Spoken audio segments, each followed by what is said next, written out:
Alright.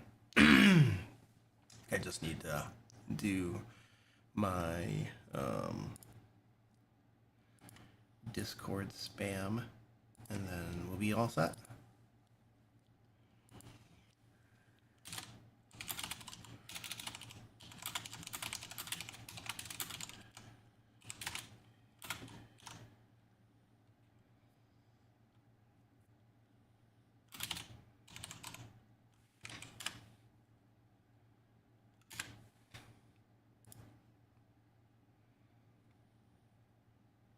There we go.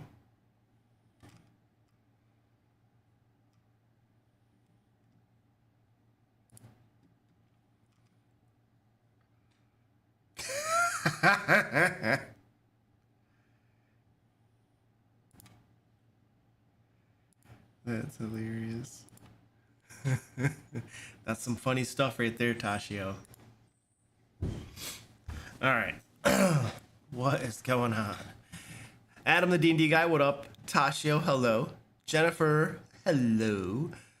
Thalrandir, what up, dude? Red Pepper Jump, how you doing, buddy? Good to see you, dude. Good to see you. Zionish, hello. Chad, what up, dude? Real Ghost Stories, hello. Lots of familiar folks, cool. X-Max-X. What's up? Jackie, hello. Oh, it's warm. That's warm. All right, let's do this. Wee! Hello, ladies and gentlemen. Today is just hanging out, Q&A stuff. You ask questions, I answer them. I have like a form where people can submit questions to me. That's like linked in all my videos. I should probably try to kill some of those today, answer some of those questions. I also have my patrons can submit video ideas. I'm going to be answering some of their questions. And then obviously I'll be answering your live questions today. So we got a lot of ground to cover potentially. So we are doing a giveaway at the end of the live stream. I'm like, I hear noises. So you just gotta be present to win at the end of the live stream today, and then I'll have my bot draw a winner, and the winner will get $50 DM Lair store credit. You can get a whole bunch of cool stuff. And we're going to be having a Black Friday sale this year as well. And it's going to be 30 to 50% off everything. So if you do win the giveaway, you might want to save that until we have our Black Friday sale, because then your money will go even farther. So yeah, that's going to start like November 24th, the week of Thanksgiving. So yeah. And today I also want to let you guys know my friend Daryl is currently running a Kickstarter. I just want to let you guys know about this. So I backed the first Kickstarter he did for RPG Essentials 2, and now he's doing number 2. And essentially what this is, it's just a bunch of little tokens, not miniatures. They're flat acrylic tokens. They're top-down tokens. This is the Kickstarter page. You can see here, there's like a nice example of this. So basically you get a dragon. It's to scale. So if you have a large dragon or a huge dragon, it's the right size for your game, for your board. And it's acrylic. They're flat, and they're full color, and they're top down, and they are beautiful. There are a bunch of pictures on his site. I mean, I have the entire set for the first Kickstarter, and if I were a better YouTuber, I'd probably have them all here so I could hold them up and stuff. I might get them at some point. You guys saw that I started the stream late, so I'm like way behind today. I'm like, here's my litany of excuses for you. They're all true. I hate people that give excuses, but I was super sick this morning. I moved the live stream to next week momentarily, and then somewhere around 8 or 9, I was feeling better, and I was like, no, I can probably actually do the live stream today. And so then I moved it back. So I don't know if anybody noticed, but it momentarily was gone, and then it came back again. Anyway, a bunch of tokens. He's got over 400 of these suckers, you guys. And the thing is he's doing these tokens for the Tome of Beasts, which many of you probably have, because they are really good monsters. They're better than Wizards of the Coast monsters, hands down. It's amazing how third parties often outperform the first party with regard to lots of things. And you can also get the acrylics from the first Kickstarter, RPG Essentials 1. So it's over 400 of these suckers. And so it's from Toma Beast, but also from the D&D 5e SRD. So you're just going to have, and they're super portable. You can get like binders that you can slip them inside the binder and take them with you places. Super portable, and they are a fraction of the cost of miniatures. And like I showed you, these are all they're all full color. Miniatures come naked. You have to paint the things. Unless you get the cheap crappy ones from what is that company that makes the pre-painted ones? They're Wizards of the Coast official miniature partner. I forget their name. Their miniatures are very brittle, they break easily, and the paint jobs are fairly cheap looking.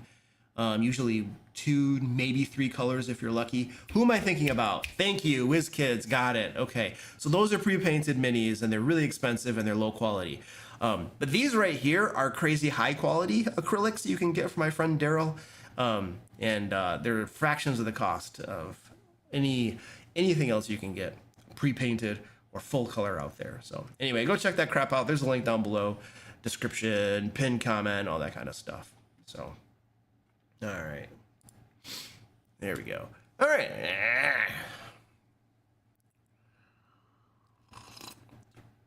Fred's fixing a tractor. That's awesome.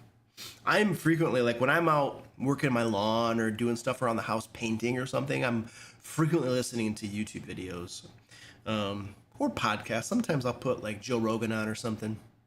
Gotta be careful because some of the stuff he talks about is like really out there. Like if you ever pick up one of Joe Rogan's podcasts where he's talking about psychedelics, get ready for a trip, man.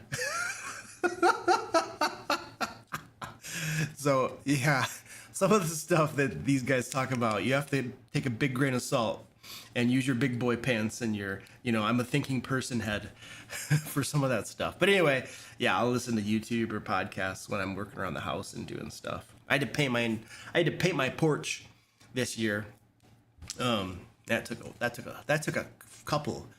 like 3 days of like 6 to 8 hour days. That took longer than I thought it was going to take. I schedule time for all the activities I do on my calendar, and I had scheduled about 4 hours to paint my porch. And that did not happen in 4 hours. It was like 3 days of like 6 hour days or some crap. It was dumb. Charlie, what up, dude? How you doing? Oh. All right. I have heard of Heroes Forge. They're super. I don't need a customized miniature for my characters. I don't give a flying crap.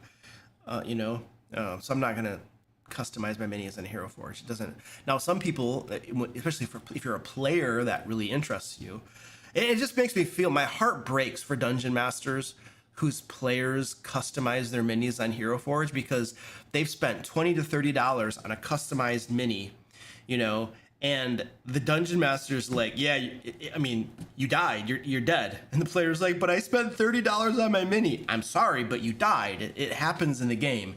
And, the player's off bawling in the corner, streams of tears rolling across the floor and stuff. And the game master's like, sorry, buddy. Like, that's part of the game. So anyway, if I were a player, I don't think I would ever get a customized miniature from Hero Forge because it's like, dude, my character's probably going to die in a couple game sessions. I'm very reckless when I play. But, like, if my character's going to die, like, I don't need a customized mini, dude. Just give me something from my cabinet right here. Give me something close enough. It'll get the job done. But I know there are lots of people who like that sort of thing. So if you do, that's cool. But, this is my live stream. So I just tell you, this is my train of thought. This is Luke's internal train of thought. You bring up a topic and this is what I think about it. I like painting. I really enjoy painting. And I especially enjoy having the finished miniature and it just being like looking really good. And then sometimes my players will be like, dude, that paint job is really good on that one. And I'll be like, thank you. And it just makes me feel good to do the thing, and have it look really cool. I'm not like a professional or anything, but I do a good enough job that I don't have to be ashamed of my paint jobs, if that makes sense. Because when I first started, my paint job sucked. I was like, this sucks. But now I have good paints, I have good tools, and I know what I'm doing better than the beginning. You can always learn stuff, but now I have really good paints, and a good process, and I kind of know what I'm doing a lot better. So now things turn out a whole lot better than it did before, and it's a lot faster to paint now than before too, because I have the right paints. It is amazing. Like if you get cheapo paints, it's cheapo paints versus high quality paints make a huge difference in the speed at which you can paint and the quality of your paint job. So I currently use what is it called? Army Painter speed paints, and they're paint, but they're also a wash, and they do both. And it is amazing. I don't have to put a base coat on anything. And I don't have to put washes on. I still use a black wash or like a sepia wash from time to time, depending on what the mini is. But most of the time, I don't even need to use a wash. I will do my black coat on the mini itself. I'll do my zenithal highlighting, and then I'll just go to speed painting. And then once the speed painting is done, I'll do some dry brushing. And that's really all it takes. And it's not nearly as time consuming as it used to be for me. And they turn out pretty good.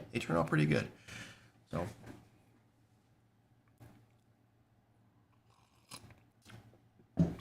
All right. Let's answer questions. Venture Agent Dariel says, have you ever tried any D100 systems like GURPS, Dark Heresy, or Call of Cthulhu? I've never played GURPS. Everybody's always told me that it's really, really, really crunchy, and I am not a crunch guy. Dark Heresy, I haven't even heard of that before. Call of Cthulhu, yes, I like Call of Cthulhu. I like Call of Cthulhu system. Like, you're asking me if I've ever tried any D100 systems. I'm literally designing my own game system right now called No Quarter, and it is a D100 roll under system. It's very similar. That base mechanic is similar to Call of Cthulhu. It's literally I love Call of Cthulhu's D100 roll under system. And so I literally I'm just going to use that mechanic for my game system because it's really good. And that was perfectly designed. And so I literally just stole that for my game system, that base mechanic, right? And what was I going to say? And then my guy Zach, who works for me, I was like, Zach, this is what we're doing. And he's like, all right. So I like it. I don't know if Zach likes it or not. I don't know, but I like it. So yeah, I have tried those. I like them. I watched a video of yours a long time ago about encumbrance.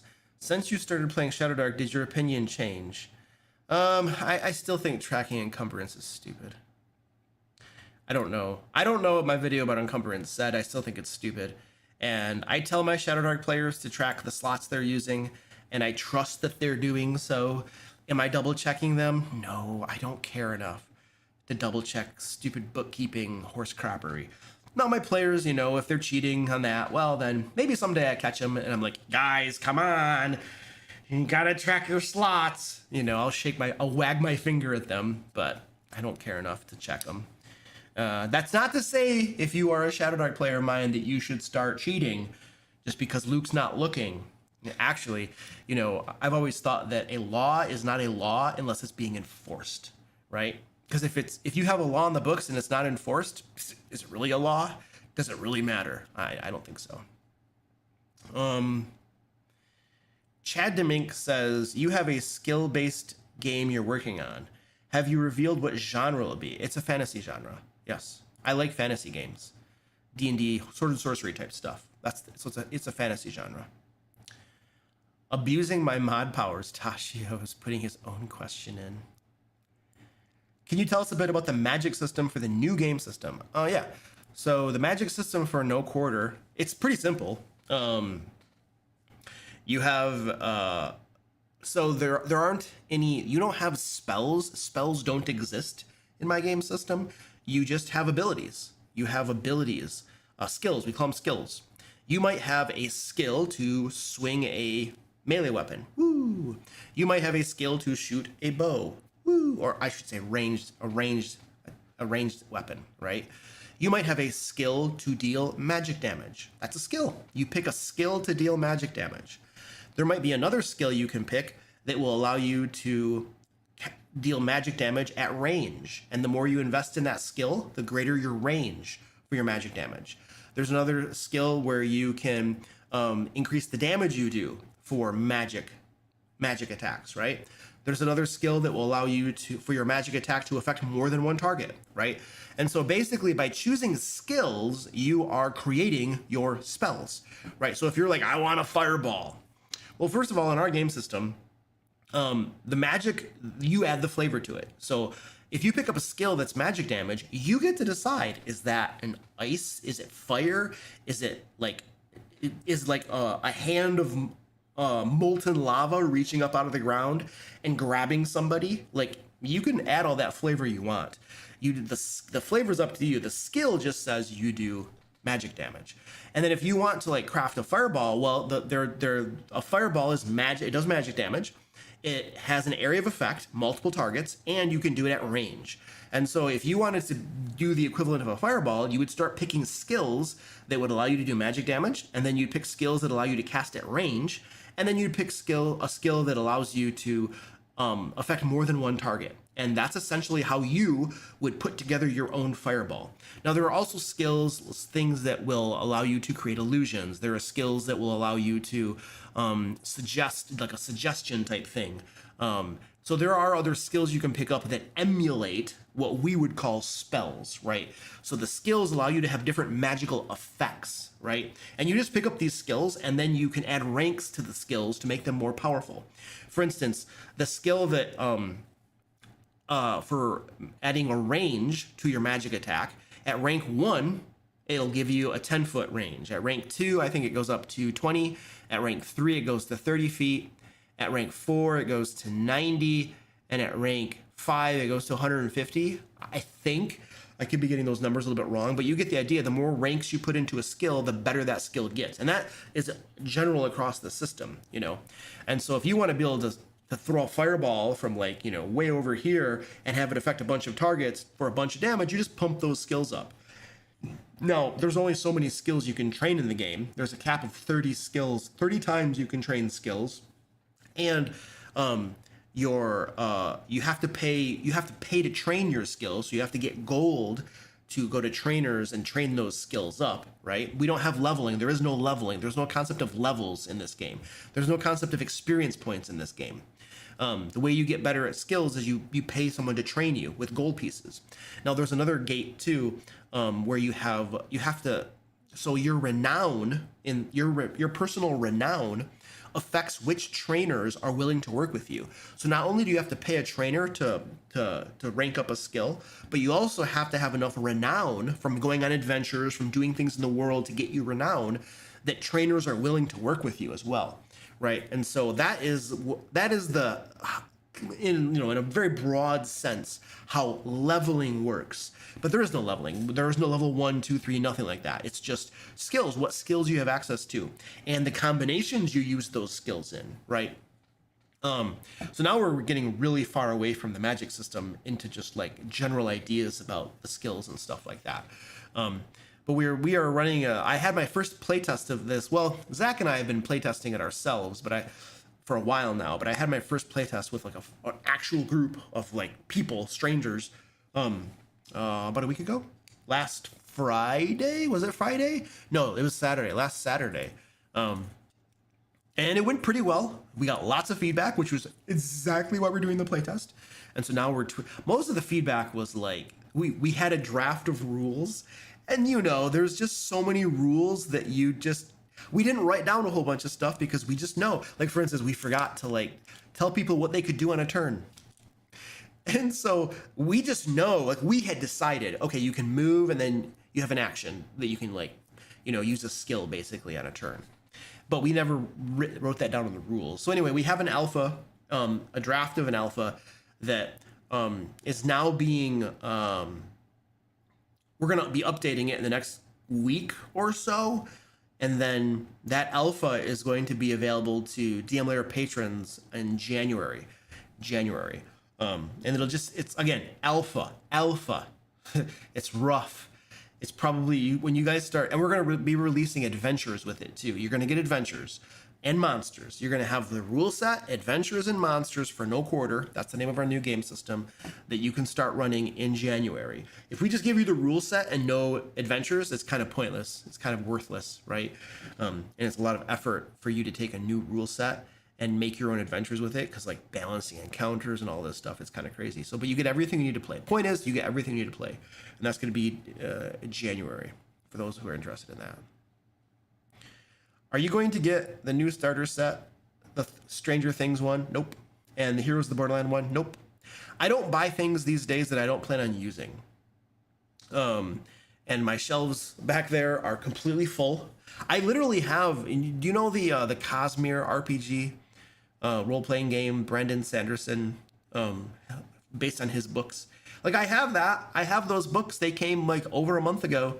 They're sitting in a box on my table right there because I need to figure out how to even put those on my shelf back there. What books am I going to take down so that those books can be on my shelf? And I also want to look at them when I get a chance.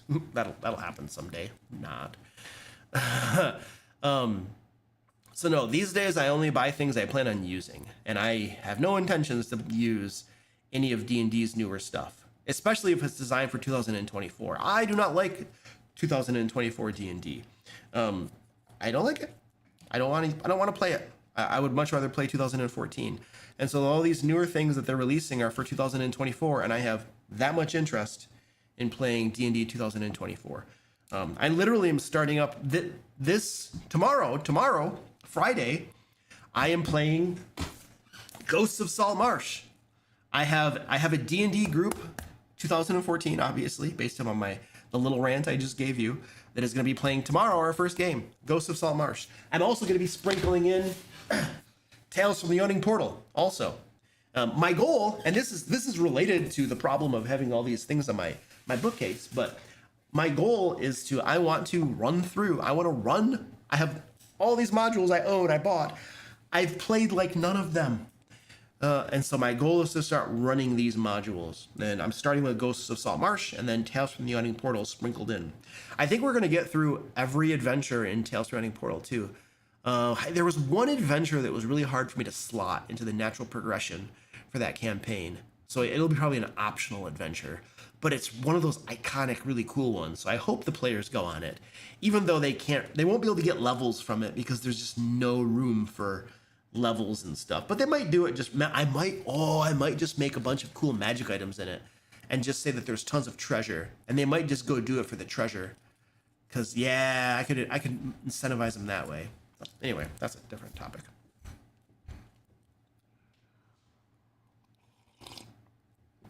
Yeah, I'm excited about Ghosts of Salt Marsh. I've been reading that. Obviously, there's a reason they're on my desk here. I've been reading them and planning and highlighting. I take the PDF and I print off the PDF and then highlight everything all over the place. That's part of my prep for when I'm running a module. And I'm really excited. It's really cool. LHRPG official, what up, dude? Thank you for the super chat. I'm writing an adventure where my players have to infiltrate a mind flayer colony. Any tips on how to make it memorable without it resulting in a TPK? That's such a general question, man. I don't even know where to start with that. I don't know, man. It's almost like I have to like create parts of the adventure or brainstorm them as how to make it memorable. I don't know. I have to think too hard for that one. These are like the hard questions for me, because literally I have to like think about the creatures, and I have to literally start creating parts of the adventure in my head to think about things that I would do to be able to make it memorable. Who cares about a TPK, man? If they die, they die. Yeah, I don't know. I don't feel like I can create adventures on the fly in my head. So I think you should definitely have the Elder Brain somewhere in the Mind Flayer colony. And then you should have the Mind Flayers themselves. Use the little Mind Flayer brains, the little tiny brain thingies, you know? And then have the tadpoles be a thing. Like, you know how Mind Flayers will plant a tadpole? This is the 5th edition lore for Mind Flayers. But you know how they'll plant a tadpole inside a human or an orc or something, and that tadpole will, like, you know, infest their brain and eventually turn the creature itself into a Mind Flayer. So use that somehow in the adventure. If players get infected, they get infected, and they gotta find a cure for it. I feel like you probably, if you like if it's an entire Mind Flayer colony, the scope and size of it has to be small enough that they won't get overwhelmed. And I think one of the, if you want to avoid like a Sherp TPK, because one of the problems with the Mind Flayer colony is that because the Elder Brain is there, and all of the Mind Flayers have this interconnected consciousness, basically, as soon as one Mind Flayer sees intruders and gets attacked, every single Mind Flayer and the Elder Brain and the entire colony know that they're there, right? And they will converge and send all their forces because Mind Flayers are so incredibly intelligent. They're not going to let themselves get picked off one by one or two by two. They're going to converge, and they have slaves too. They usually have a bunch of creatures that have been dominated by them, and they will send those first to they'll send those guys to soften them up, and also have Mind Flayers levitated, blasting them with their mind blasts to try to, like, you know, stun them and stuff.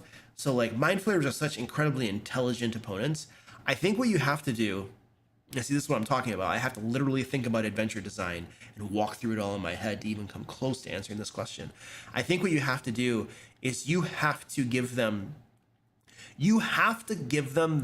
like a bunch of this type of information so that they know that this stuff can happen.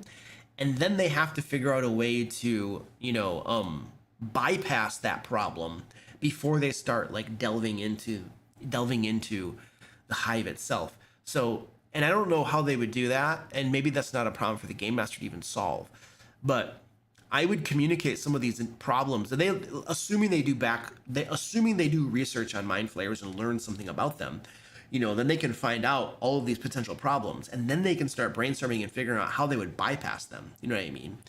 But then I would throw it at them. I would let them figure out how to solve that scenario.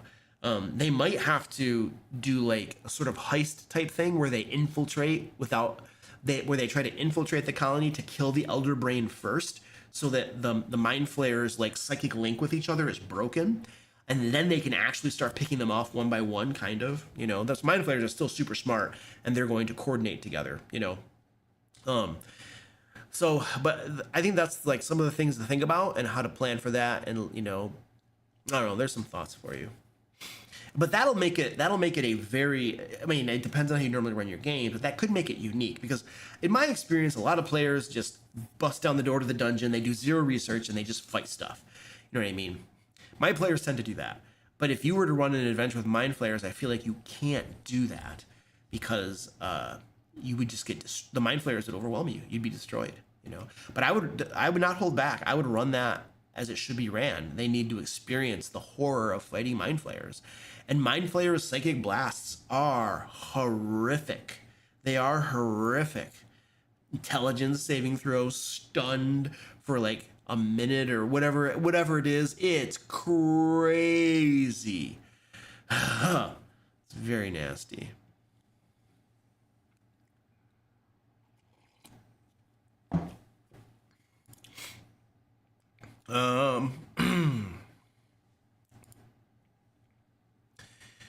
Here's a question. I know a while ago you started running Pathfinder 2nd Edition. A year and a half ago, roughly, close to 2 years, probably. I generally prefer Pathfinder 2nd Edition, but I don't really like the magic items in the system. They feel so inconsequential. What are your thoughts and solutions? I have no solutions. I agree with you. Pathfinder 2 magic items are horribly underwhelming, except for like the runes, like the there are 2 runes. The one that gives you a +1 pluses to your magic items, and then the other one gives you, like, it doubles the damage dice, basically. It gives you an additional damage dice. Those 2 runes are all you really want. Just power up your weapons, power up your armor. That is amazing. Everything else is just so lackluster and underwhelming. I always find that magic items in Pathfinder 2 are just not exciting at all. They're just so unexciting. A lot of times spells feel that way too. Not all the time, but sometimes they feel that way too. And I think that is a consequence of their having such tight math and having such a tightly balanced game system, where it's like, if you have a super tight balanced game system like they did, and the math is tight, then you can't have crazy magic items that excite people, because that would break things, and they know that, and that's why all the magic items are just underwhelming in Pathfinder 2. So my solution, okay, so I do have, those are my thoughts. Here's my solution: play a different game system. Either you play a different game system, or you accept that there are some things in Pathfinder 2 that are going to be underwhelming and not very exciting. I am not going to suggest that you try to homebrew crap in Pathfinder 2, because you'll just break everything, man. Like, if you're playing Pathfinder 2, one of the reasons you're playing it is because you want a super crunchy system where everything is finely balanced.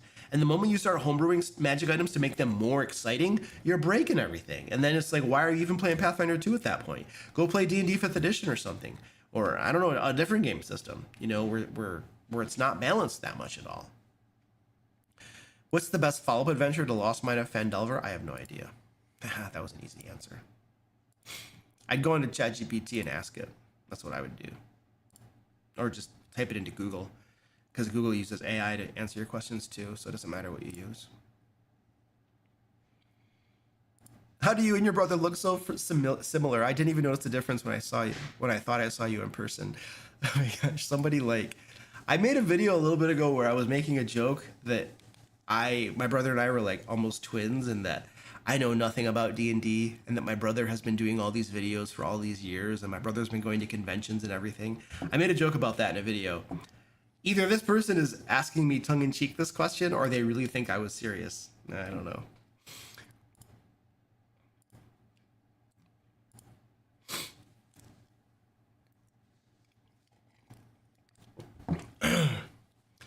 My players decided out of the blue to attack the enemy city. 5,000 enemy soldiers versus 300 allied soldiers.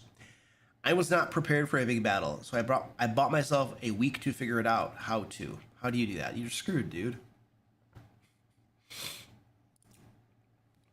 I made a video a while ago about how to run mass combat. It's probably 2 or 3 years old. I would go watch that video. I give you 3 basic options. Everything is done narratively. That's the first thing. Mass battles like that, you do it narratively. You handle it narratively. And I'm going to be perfectly honest with you. 5,000 enemy soldiers in a fortified city that they know and that they are prepared to defend. They know the layout. They know the structure. They have defenses in place. 5,000 enemy soldiers versus a force of 300 allied soldiers who are assaulting a defended, prepared, entrenched city. They're going to lose. That's the narrative solution. You lose. You lose. It does not happen. It does not happen. 0% chance. Zero. It is historically, it is very common for a prepared, defended, walled city with entrenched defenders who number, like, I don't know, 1,000, to hold off a force of tens of thousands or something, like many, many times their number. When you have a defensible position with people who know the layout and are ready to defend it, they can hold off a force many times their size. So if you take a force that's bigger, entrenched in defended area, and then you have a smaller force trying to assault them, they're screwed. It's over. They will lose. There's no ifs, ands, or buts about it. The only possible way it could happen is if you had something like the defending force of 5,000 was like super primitive, like Stone Age. And then the assaulting force was like modern tanks, soldiers with automatic weapons, planes bombing them and stuff, then you got a chance. If the technology discrepancy or differential isn't large enough, then there's no hope. So the narrative of that is you lost. That's the solution. And the players should know better. And if they don't, that's their problem. They're going to find out that historically that type of thing, not possible. So that said, that is a hopeless situation. But the only way this possibly works for them, and this is the way you could do this as a game master, is like there are obviously in that enemy city, there's probably a leader, there's a king or something, and there are probably generals in there, and there are probably key targets. Like there might be like trebuchets within the city that throw stuff at attacking armies, or there might be other defensive features in that city. And so here's how you actually run this at the game table. You tell your players, look, here's the deal. You have a small army, and the defenders are much larger than you. You have zero hope of actually defeating them in straight-up combat. There's no hope. We're not going to role play it. We're not going to figure out a game. I'm not going to put rules in a game system for doing this. It's impossible. So this is what you do instead. The whole point of having your small force of 300 soldiers attack the city is to create a diversion. That's it. That's it. They're a diversionary tactic because you are the strike force. You are the characters, the powerful PCs. You are the elite strike force. Your job is to go into the enemy city while the diversion is being created and strike at the key targets. So if they have a king, try to assassinate the king. If there's a general leading their forces, try to assassinate the general. If there's like key strategic defensive structures like trebuchets or something or other, do that. Poison their water sources. Find out where all of their water sources are. Poison them. Stuff like that. Use your creativity, figure that out. And then that's how you run it. The whole idea of the 5,000 versus the 3,000 is a narrative it's a narrative hand wave.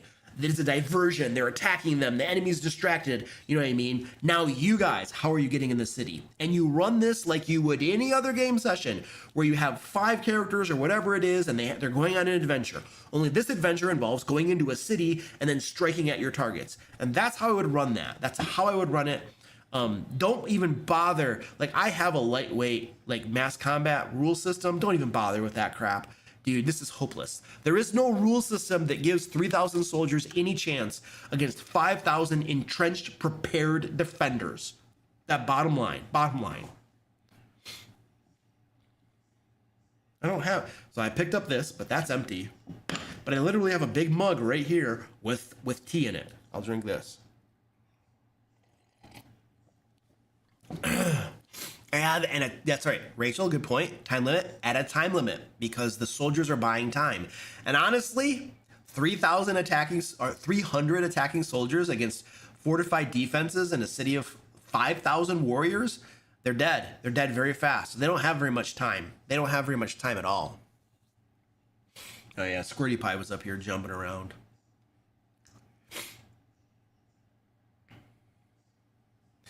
Zerg says the military requires assault forces to be 3 times as many as the defenders. And that's probably modern military, right? Modern military, you probably need fewer, the differential probably needs to be less in modern times than it did back then, because modern weapons and capabilities are so much greater. So I feel like the differential in medieval times is probably going to have to be even bigger. That's my guess. I could be totally wrong. Yeah, that was Squirty Pie who was up here. You can tell by the way she meows.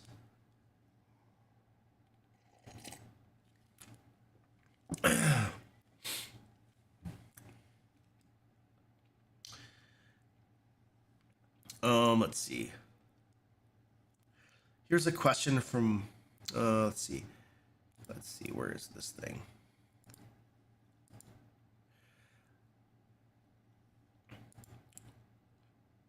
I'm not doing that. Like so many others, a balancing question. Say I have a wonderful adventure for D&D 5e 2014, but I'm playing Pathfinder 2nd Edition, Call of Cthulhu, or perhaps even Shadowrun campaign. Any tips and tricks on converting that adventure? I have an entire video I made a year or 2 ago that talks about how to do that type of conversion. Special attention to what should be the run of oh my gosh. Special attention to what should be the run-of-mill encounters.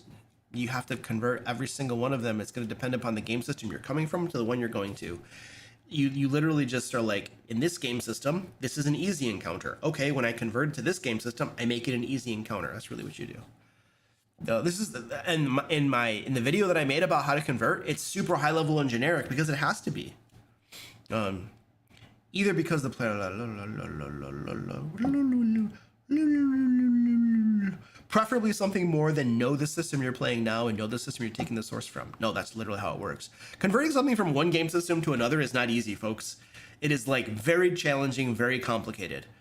You have to know both game systems pretty darn well, and then you have to do math and you got to convert stuff and you got to take an encounter and you have to convert it to an equivalent encounter over here, and you have to take things like skill checks and you have to convert them. Literally anything that is mechanical needs to be converted.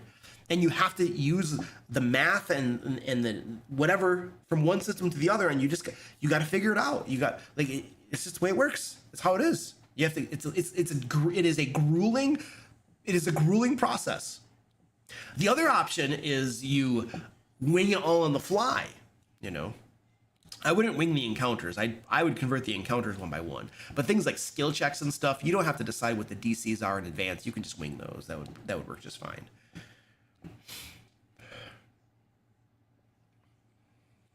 I'm working on that, but it's like translating between languages. Exactly. You're translating between different mechanical languages from one game system to another. That's exactly what it is, which is why it's not easy. Even in languages that are extremely close, like English and Dutch, very similar words have completely different impact. Sure. Ordinary English sounds like your average Joe, where ordinary in Dutch sounds like someone who is not just common as muck, but also thinks themselves above their station. Okay, sure. So, yeah. Anyway, I already made a video on that. I'm not. Somebody's asking me to do my favorite monster rundown. No, thank you. I'm sorry, I'm not doing that.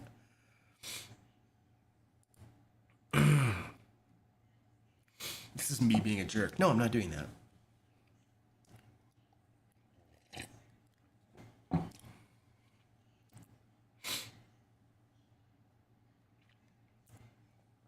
Wow.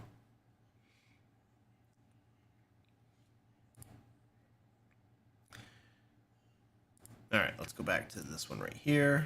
All right. Oh, yes. Don't forget, guys, we're doing a giveaway today. I'll draw the winner to the giveaway at the end of the live stream. You just got to be here to win, and I'll draw your name. Also, you know what? I want to let you guys know about my friend Daryl's Kickstarter, RPG Essentials 2. He's basically making full color, top-down acrylic tokens for every single monster from Tome of Beasts, and so 400 plus monsters from Tome of Beasts and 400 plus from the D&D 5e SRD. So it's like over 800 tokens, guys, over 800 tokens. And they're not miniatures, they are full color. There's a picture of them right here. So they're flat acrylic tokens, full color, and they're at the proper size to use them at their game table. I have some giants that I have that are not the right size, and it's so stupid when somebody sells something that isn't the right scale and doesn't work on your game. It's like, what is this stupid horse crappery? So I backed the very first RPG Essentials, and I have tons of these things, and they are really cool. So my friend Daryl's now running the second one to give you guys even more of these. So if you're interested in this, go over here and check it out. I got a link down in the description.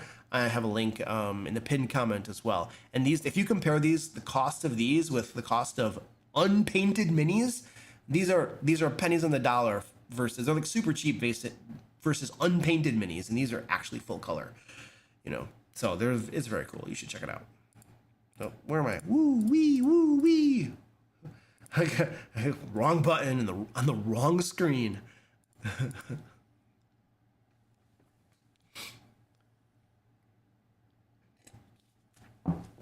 I have 2 encounters for my first session.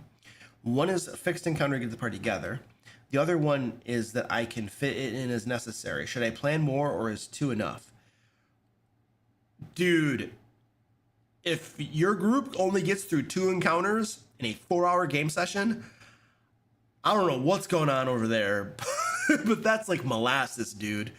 Yeah, you need more than that. I always have more prepared than I think my players can get through. A lot of times my players tend to go slower than what I expect, but I still always prepare more than I expect them to get through, because I never want to get to a place where I have nothing for them to do and they're just like, well, I guess we go home early this week. No, and I don't want to just throw random garbage at them just to buy time either.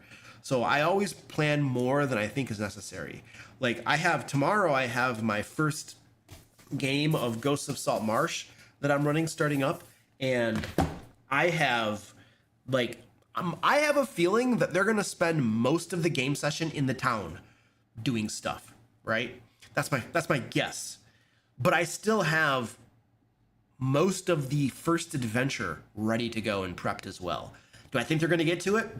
Doubtful, but I want to be ready. I want to be ready. What are the ancestry options for no quarter? There are no ancestries. There are no races. There are no species. Nothing. It's a skill-based game.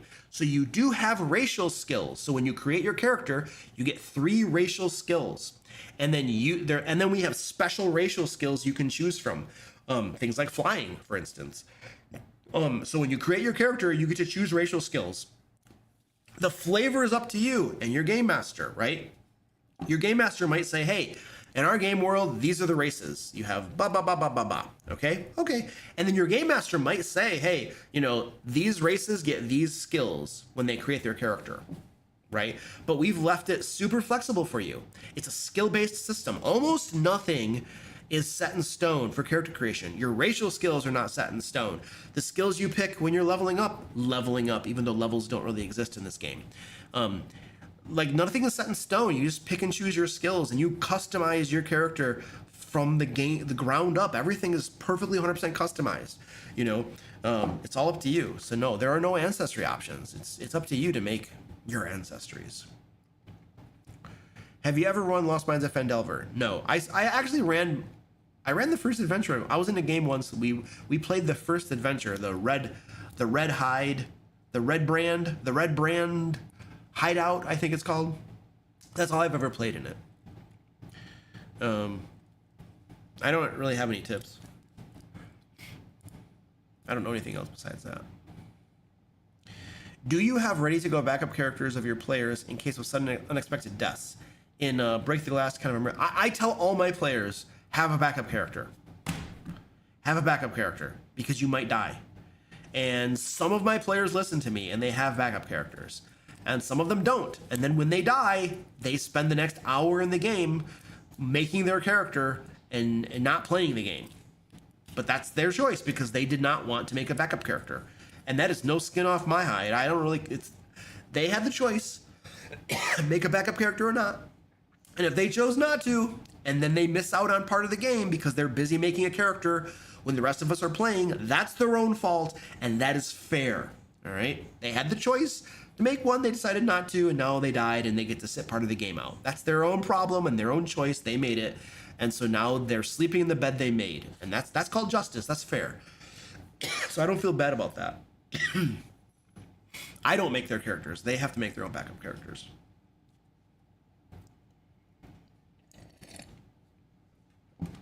Have you used D&D Beyond to create custom subclasses? No. Custom monsters? No. Items? No. Any tips? Nope, no tips either. I've never done any of that. Not D&D Beyond. I'm sick, by the way. On Monday, no, it was Tuesday. Tuesday, my throat started to hurt. And then Wednesday night, that was last night. My throat, no, that was Tuesday. I don't know. I can't remember which days what physical ailments were happening. I was sick, so now I have a cough. There you go. That's all I'm trying to get at. I'm making this way more complicated than it has to be. What's the best way to incorporate maps from a module or VTT when playing in person? Is there a better way than hand drawing them on a battle map? The only better, I don't even think it's better.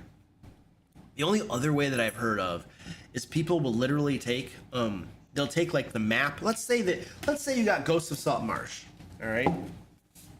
And this is not going to be a good example. I'm going to tell you that right out of the gate. This is going to be a really crappy example.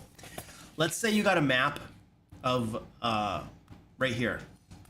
So what you could do is you could, if you get the image file of this, which you can get off from D&D Beyond, you can get the image file, and then you can have a printing place like Staples or Kinko's, or I don't know the names of printing places, but stores like that where you can send them a file.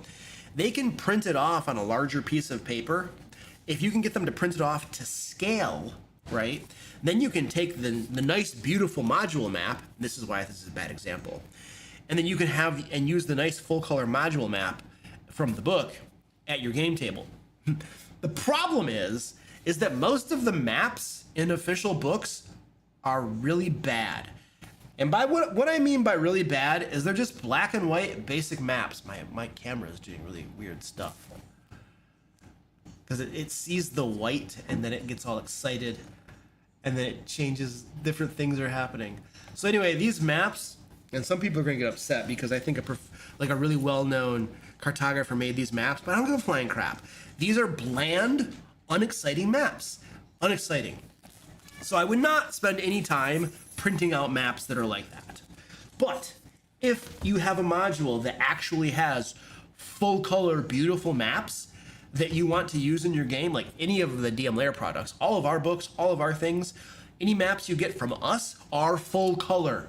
They're full color, beautiful maps.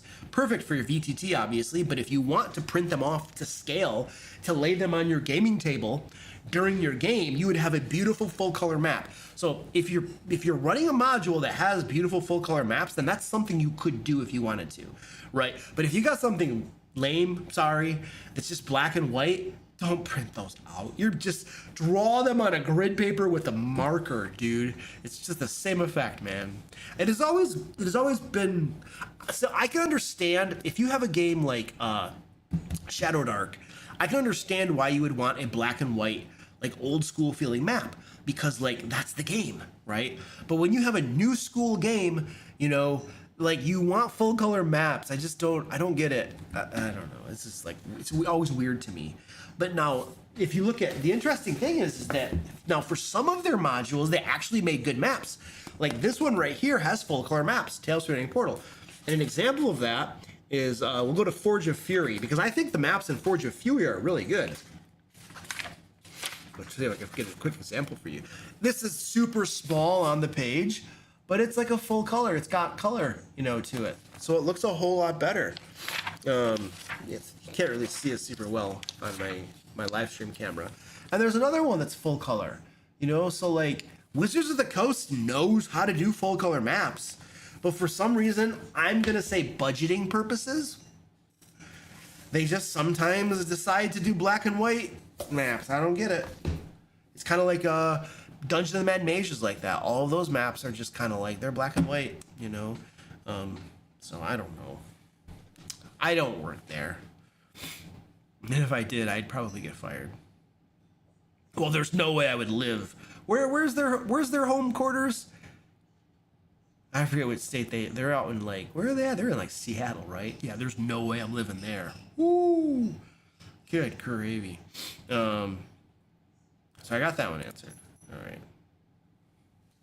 I'd be fired so fast too.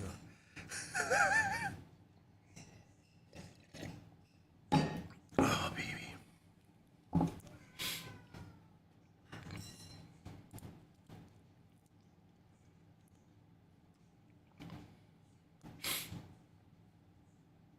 How do I roleplay my character better when the DM doesn't allow enough time to properly do so? I've spoken to them about it before. What do you want me to do, man? What am I going to tell you? If your game master doesn't allow you enough time to properly roleplay your character, then you can't do it.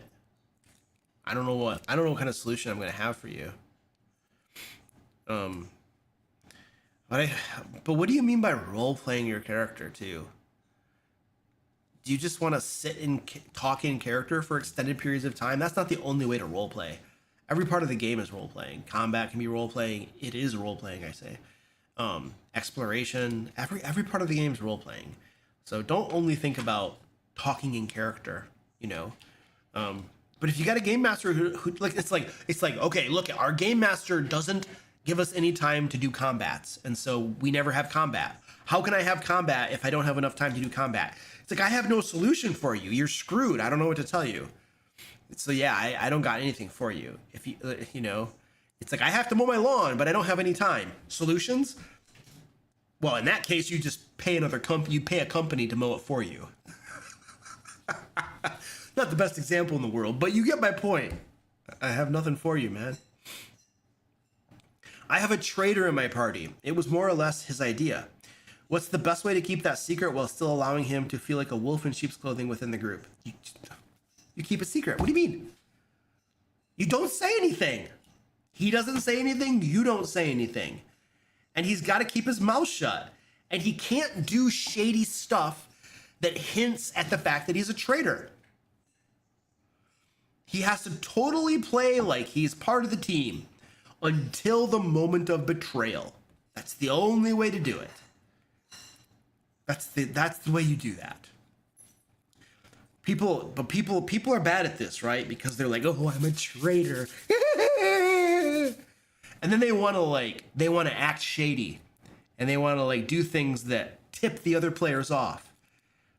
They are their own worst problem. The player, not the game master. The game master is probably going to be, I feel like the game master is going to be a little bit more chill about that because they're not, but the player is going to be the problem because they're going to, if they're a traitor, they're going to do things that are going to tip other people off.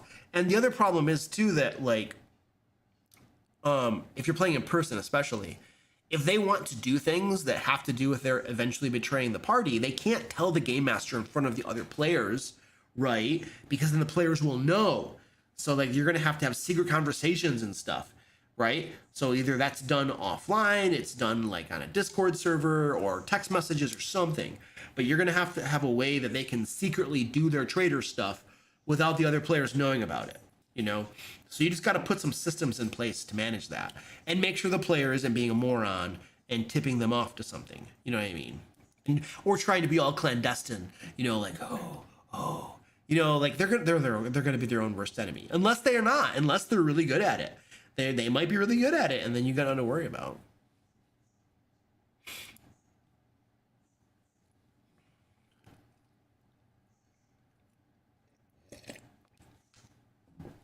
Other than the most obvious things people say, which I have no idea what that is.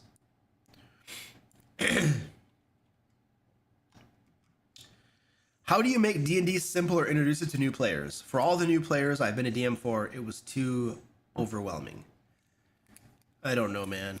I don't know what other people tell you. But to me, it's simple.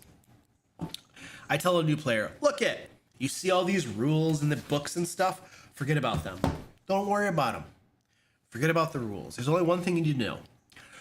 You are running one person, we call them characters, in a fantasy world. I will describe the world to you. All you need to do is tell me what your character says and does. That's it. Tell me what you say, tell me what you do. That's all you got to do. That's all you got to do. And then we will help you with the rules, the dice you have to roll and stuff like that. But that's it. That's as simple as it is. You're playing, you are Tywin Lannister in Game of Thrones. All you got to do is tell me what you're going to do. I murder them all. Well, okay, that's what he would do. Fair, But that's it. So that's how I explain it to people. And then you very slowly, and then as they declare things, if there is a rule that applies to it and a die that needs to be rolled, you have them roll a die, and then you might not even explain things to them. You might just kind of do some of that math and stuff yourself at the very beginning, but you slowly ease them into the math and the rules and stuff.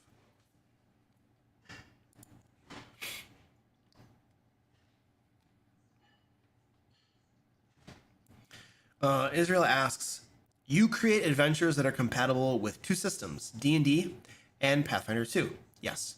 What is your procedure? Do you create one adventure with separate notations for each situation? No. No. We create completely different,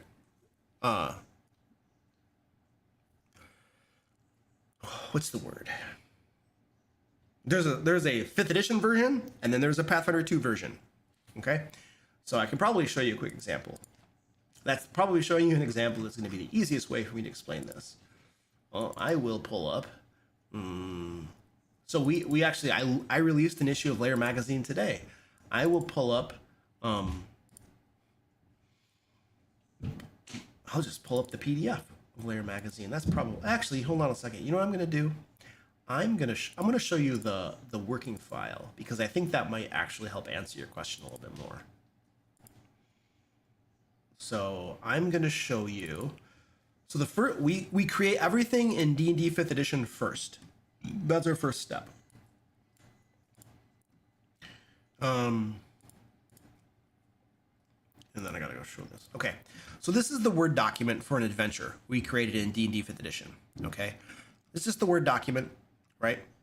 And all the notation and stuff. This is all D&D. It's all D&D. You know, you got a dexterity saving throw, right? And then all the encounters. All of the encounters. Is there an encounter up here? There we go. This encounter is using D&D 5th edition rules. So everything is created for D&D 5th edition. This is one of our adventures in the Word document, okay? Now, then once this is created and once we have the final version for D&D 5e, this has gone through our editing process and everything. This is done. It is ready to go for D&D 5e. The next thing we do, now we do the Pathfinder 2 conversion. So I'll pull up the Pathfinder 2. I will show you with the markup. So now I'm going to show you the markup file. So this right here, this file shows you my guy Zach has gone through and he has changed. He has made updates to this, so from 5th edition to Pathfinder 2. And so you can see that there are creatures that got changed out. The resting mechanic is different in Pathfinder 2, so we changed that. The loot is different, and so we changed the loot. The encounters here, well, some of these are custom encounters from custom monsters, so they didn't change at all. Oh, look at this. We didn't update that. That should say moderate. We actually, oh, I may have caught that. So Zach doesn't update for Pathfinder 2, and then I review it. And there's usually a lot of stuff that I find and I make updates too. So these things did not get updated because it's supposed to say, I think easy, then moderate, and then severe would be the next one. So those did not get updated. Hopefully I caught them when I reviewed. And then things like this, all the encounters are supposed to say the, low 11. We updated this encounter because we only need 2 of these creatures for Pathfinder 2. Damage got updated. Now check this out. Constitution saving throw. That's not correct. Pathfinder 2 doesn't have that. This is why I review it. I'm sure I caught I do a search and replace for lots of different terms and things that change from 5th edition to Pathfinder 2. And so part of my process is to search for all of those and find these sorts of mistakes, and then I update them. Wisdom medicine just goes to a medicine check, and the DCs, all of the DCs have to get updated. A DC 12 in Pathfinder 2 is meaningless, so you got to update it. So in here it becomes a DC 25. So, but yeah, throughout you're just literally, you comb through the document, and anything mechanical has to be updated for Pathfinder 2. And so that's what we do. We comb through the document and we update things for Pathfinder 2. And so Zach does this, and it is a long, grueling, oh, this is the worst, traps. Traps are radically different in Pathfinder 2, and they have to be usually they have to be completely rewritten from scratch. It's just a pain in the butt. That's why I pay Zach to do it.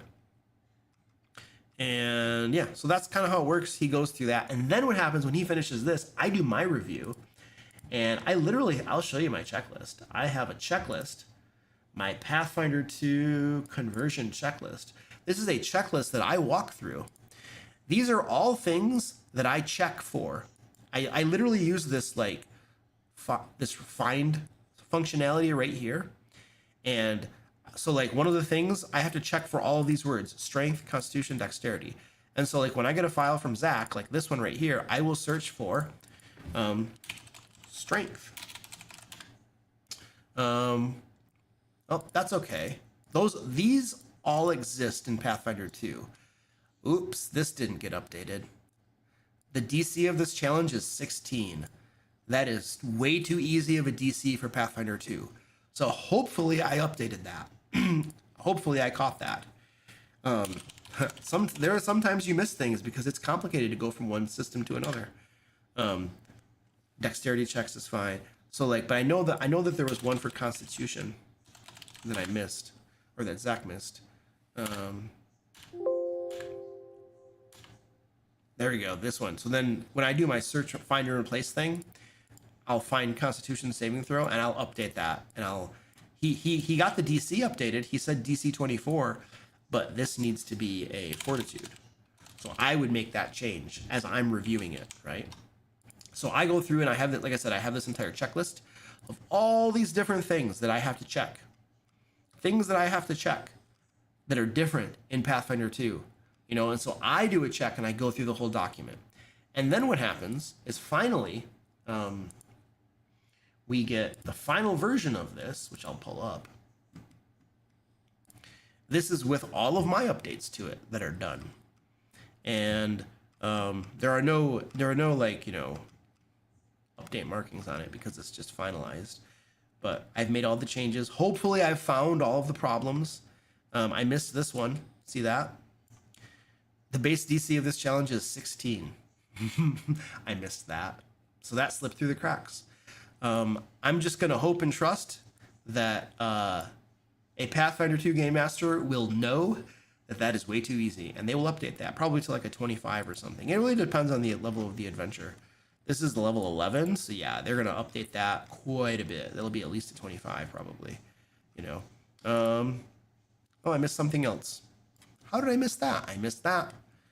I missed dexterity saving throw. Man. So yeah, there were some things, there are things that slip through the cracks when you're making these conversions.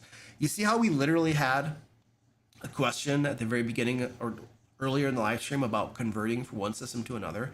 And did you guys remember that I was saying that it was a big pain in the butt? It's a lot of work. Case in point.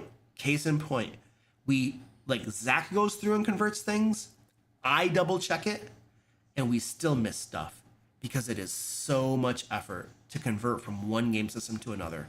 It is an insane amount of effort. And if we're missing stuff, oh, that's just an example of that. But yeah, it's a big old fat pain in the butt. Huge, don't save that. Huge pain in the butt. I should go through and make updates to the PDF and stuff, but that's like going to be an hour of work for me to go through and make 2 little updates like that. Literally, the process will be like an hour of work. I don't have time for that. I don't have time for it. But, you know what I can say? We will still have fewer errors and typos in our publications than Wizards of the Coast has in theirs. So at least I could say that, right? And there's just 2 of us. Well, we got freelancers and stuff, but you get my point.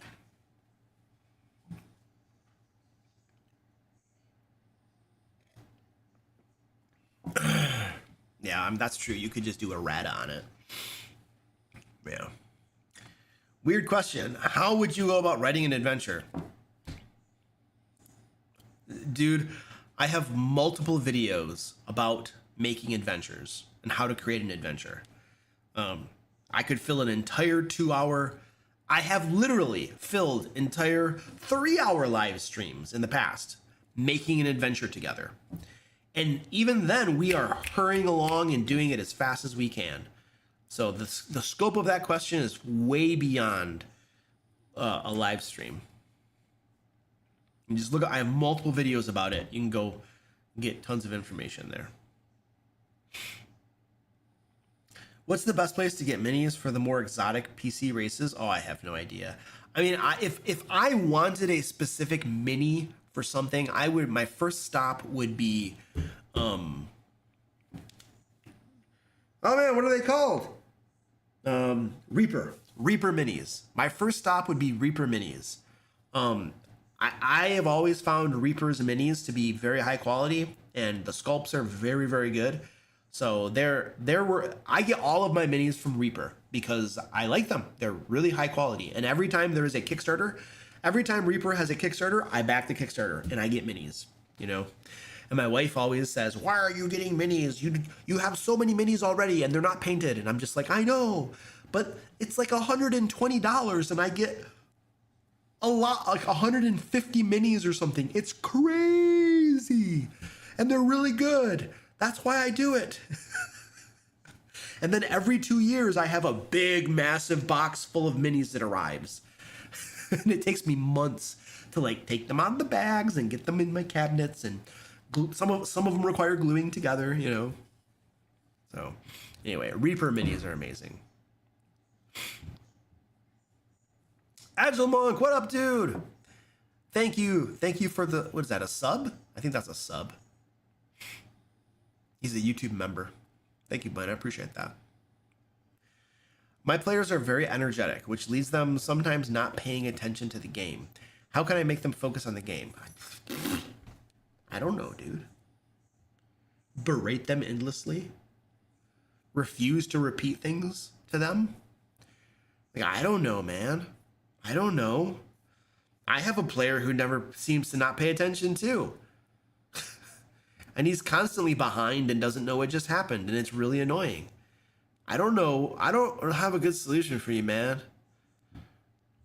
Berate them and constantly say, hey guys, pay attention. Hey guys, pay attention. Hey guys, pay attention. I don't know. I don't have a good solution for you, dude. Like, this is like, if there were a solution, look, straight up, dude. If there were a way that you could get people to pay attention when they otherwise don't want to or aren't, you would make millions of dollars, because every teacher in this country, perhaps in the world, would buy your course. If you had the secret to making people pay attention when they don't want to or they're distracted, you would be a bajillionaire. Every teacher would bow down before you and beg you for the secret. So if somebody has that secret, you know the path to riches and wealth and early retirement. So please share it with us. Please share it with us.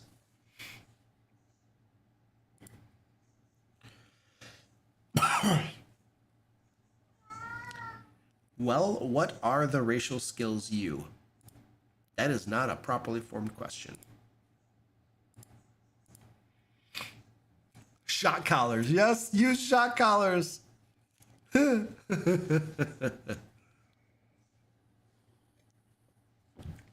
Yeah, I don't play Warhammer. I don't have Warhammer stuff. I just have a bunch of Reaper minis, man. Yeah. Oh, you helped Reaper Mini when they started? Oh, that's cool. Yeah, I love their minis. It's so good. No, your players are not dogs. No shot collars. Oh, I would never put a shot collar on my dog. Oh my goodness. Come here, doggy. Hey. Come here, doggy. You do it. Yes. This is my doggy, Princess. How you doing? You're on YouTube. Don't kiss me. Don't kiss me. She wants to kiss me. That's what she... Oh, you're adorable. You're shy. She doesn't like YouTube. What are you doing? He's adorable. I would never put a shock collar on my poor little doggy. That's horrible. Now, a shock collar on a player? Absolutely. But not my doggy. No. Who's my doggy? Are you stinky? No. No, she's not stinky. She'll be stinky in a week or two, and then she'll need a bath. But she's still pretty good. She's getting chubby, though. Who's getting chubby? Yes. Who's getting chubby? You're getting a little chubby. Yes, you are. No, there's no kisses. No kisses. There we go. All right. Yeah. There we go. She has a bed right here that she just sleeps in.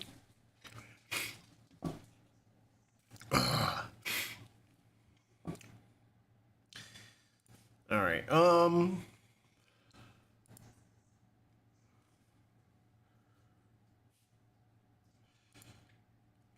Wow, this is a big question. I have some questions that I hope to get some guidance on. Number one, I have a student this year who wants to play as his character knows he is in the game.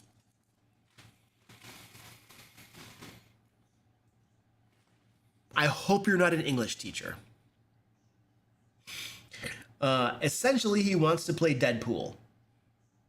Nope. Not possible. This is D&D. You want to play Deadpool? No. Get a Marvel superhero game, and then you can play Deadpool. Hello? Have you encountered a player like that? I don't think so. My players are mostly mature adults who understand that we're playing a fantasy role-playing game, and that if they want to play a superheroes role-playing game, then we run a superheroes role-playing game, which we've done before, and it was fun. How did it work out? So far, he tried to have me give him advantage by rolling dice against the DM. I don't know what that means. I mean, I know what that means, but I don't know what that means. Also this year, I have a first-timer who is very excited and wants to do things a max-level character can do. No. You say no, not possible. They need to learn this. So this is a teacher-student thing. They need to learn that some things aren't possible, and that's one of them. I hate saying, no, you cannot create a black hole yet, but we'll get you there. I don't care if you hate saying it. That's what you have to say. The group helped him flesh out his character. He is a fallen star that landed on an elf ranger hauling a deer back home, thus becoming a half-elf, deer legs of a deer, body of an elf, and horns of a deer. Okay. What would be a good path to get him from an elf ranger to a celestial being? I mean, you can have demigods and maybe in D&D. Anyway, thank you for doing what you're doing. I feel like, I mean, the first thing that comes to my mind is that your players want to play a game that they're not playing. Your players want to do things that the game system is not made for. And I feel like if I were running a game, I've played with kids before, lots of kids all the time. And I never have a problem with kids wanting to do that sort of thing. They all have been, I mean, they've been like 12 years old, but they're mature enough to know that this is a fantasy role-playing game. I can be a wizard, I can be a warrior, I can be a rogue, yay! But I'm not going to be a fallen star or a demigod or something, you know what I mean? Or Deadpool, you know? They understand what the scope is and what the game looks like. So I don't know how this is happening, but but for whatever reason, your kids want to play a different game than the game that you're running. And the solution to this is not to try to see how D&D, and I'm assuming you're using D&D, you might not be, but the solution, because the person didn't say in the question, the solution is not to try to figure out how D&D can do what these players want to do. The solution is to take D&D, throw it out the window, and find a game system that works for the type of game that your players apparently want to play. And to me, this sounds like a superhero game. It sounds to me like you have some players who love Marvel comics and X-Men and Superman and all that crap, you know, which I do too. I love that stuff. Superman, not so much. A lot of times Superman movies suck. You know, I don't read the comics, but they always have the most recent Superman movies were really good in my opinion, but they always have a problem with Superman because the perennial problem with Superman is that Superman is pretty much invincible. And so how do you have a villain who can possibly fight Superman? He's invincible. And so the only thing you can really do is take away Superman's powers. and then you have a regular human. But then that's boring. So I don't know. So many times Superman movies are just kind of like, this doesn't really work for me. So, but anyway, whatever. I still enjoy the old school Superman movies, even though I always roll my eyes a little bit at them. But anyway, what I'm getting at is it sounds like your players want to play a superhero game. You're Deadpool or you're a fallen star. This is my mom. All right, guys, we're going to talk to my mom. Hi, Mom. Hi. You need me the 24th through the 26th of November? Yeah, Monday, Tuesday, and Wednesday. All right. What time are you going to pick them up Wednesday? Give me... Or you could be Thursday morning. So I was planning on dropping the dog off Monday around 11 o'clock maybe or so. And then on Wednesday, we'll pick the dog up around maybe 5 p.m. or so. All right. I'm on vacation that week, I guess, if it gets approved. Perfect. So, make sure you bring her cage with you, though. Okay, yeah, we can do that. Because if I go someplace, I want to both in their cages. Yep. All right. That sounds good. Yeah. All right. Bye. Thank you, Mommy. You're welcome. Bye. All right, bye. All right. My wife and I are planning on a little trip, and I needed somebody to watch our dog. We have we use an app called Rover to get dog sitters, but we have a dog sitter that is like the best. And she's booked for the 3 days we want to be gone. And so I was checking if my mom can watch the dog. So she can, so which means, yay, we have our trip is good to go. Okay, back to the question. Scrap D&D, get a Marvel superhero game. What is it? What is the superhero game that I have? Hold on a second.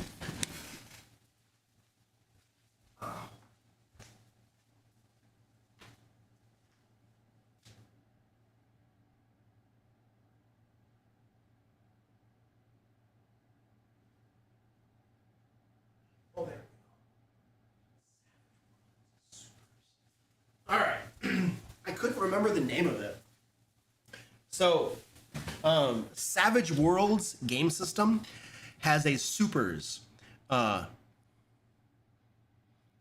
supplement. I don't know what they call it, but I would get Savage Worlds and use their supers supplement. And then if your players all want to run a superhero game, run a superhero game. It's gonna be way easier for you than trying to do a D&D thing. That's my answer. It took a while to get there.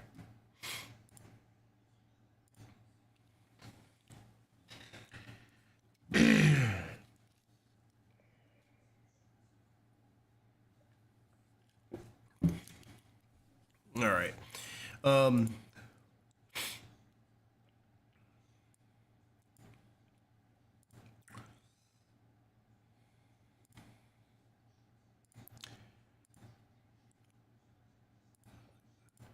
All right, let's see. All right, questions.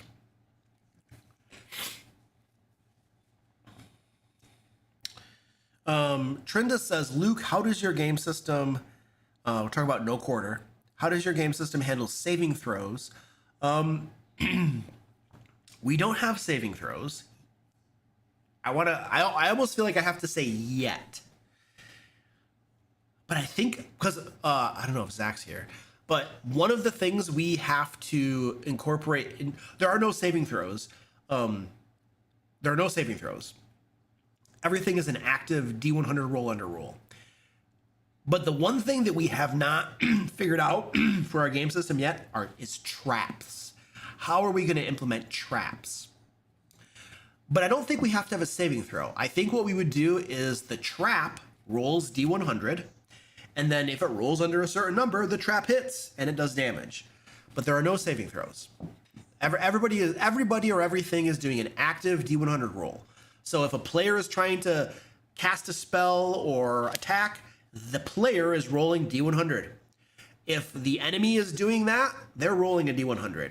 If there is a trap that goes off and is trying to do a thing, it rolls a D100.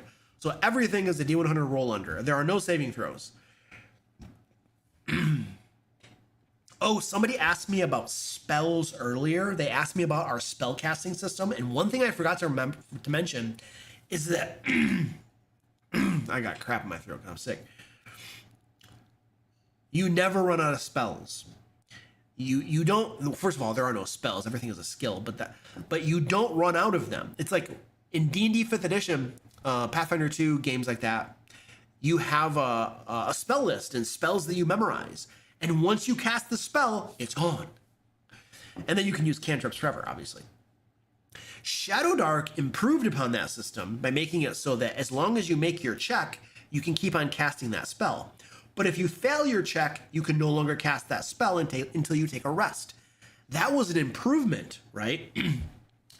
But a lot of the things about no quarter is based upon making a game. So I have a bunch of over the decades of playing D&D and other games, other RPGs. I have like a laundry list of pet peeves, things that I don't like about some of these games. Just a laundry list of them. And so I would say 90%, no, at least half, at least 50% of No Quarter is making a game system that checks off all of these laundry list items and doesn't do the things that I hate, right? So one of the things that I dislike about playing a spellcaster in games like D&D or games like Pathfinder 2 or even Shadowdark, but to a lesser extent, is there's an entire mini game of resource management. If you are a spellcaster, you have a limited number of spells to cast. So you need to manage those resources. In every fight that happens, you have to think, how dangerous is this fight? Do I use my fireball or do I just use cantrips? Every single fight you have to play that mini game of managing your resources. The fighter doesn't have to do that. The rogue doesn't have to do that. The paladin, a little bit, but not really. There are so many classes that don't have to play that mini game, but spellcasters have to play that mini game. And I have always hated that mini game of resource management, because if you don't play it well, you screw yourself or you screw your companions. If you hoard your spells and don't use them, all the encounters are too difficult, and you're not pulling your weight. If you throw all your spells right away, well, then the encounters are a lot easier, but then you don't have any spells. And then for these encounters over here, you're either begging the rest of the characters to go take a long rest, to like leave the dungeon and take a long rest, or you can't contribute and you have cantrips, right? So I hate that. I hate that minigame. And so for No Quarter, I'm like, we're not doing that minigame. That minigame doesn't exist. Spells are basically, they are skills that you have. And if you make your check, it works. That's it. They never run out. Spells don't run out. My melee attacks don't run out. My ranged attacks don't run out. Unless you like run out of arrows, I suppose. If you're tracking arrows, which like nobody does. But like, why should it be that the spellcaster can't do anything sometimes because they ran out of spells, but like the fighter and the barbarian can keep on fighting and stuff? So I've always disliked that aspect about these games. I know some people are probably cool with it and fine with it, but I have never liked that, and so we just don't do that. It doesn't exist. So that's something that I forgot to mention. Thank you, Agile Mike, for the super chat, dude. I appreciate that. Really appreciate that, man.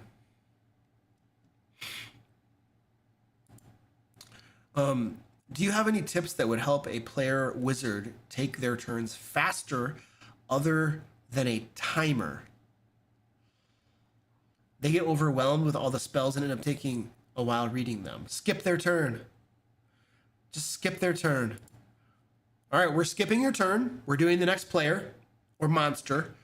And then after they're done, are you ready? Do you have your spell yet? No, not really. Okay, we're skipping your turn. We're doing the next person. They take their turn. Do you have your spell yet? No, not really. Okay, we're skipping you again.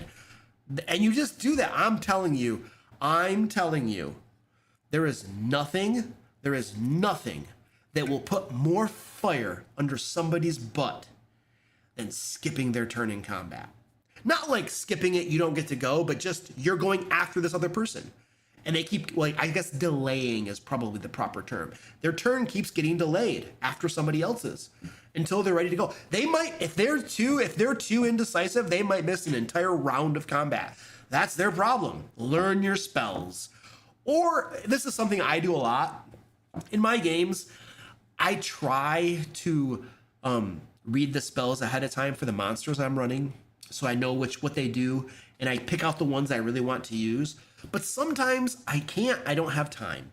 But this is what I do then. I look up my list of spells and I say, I'm picking that one.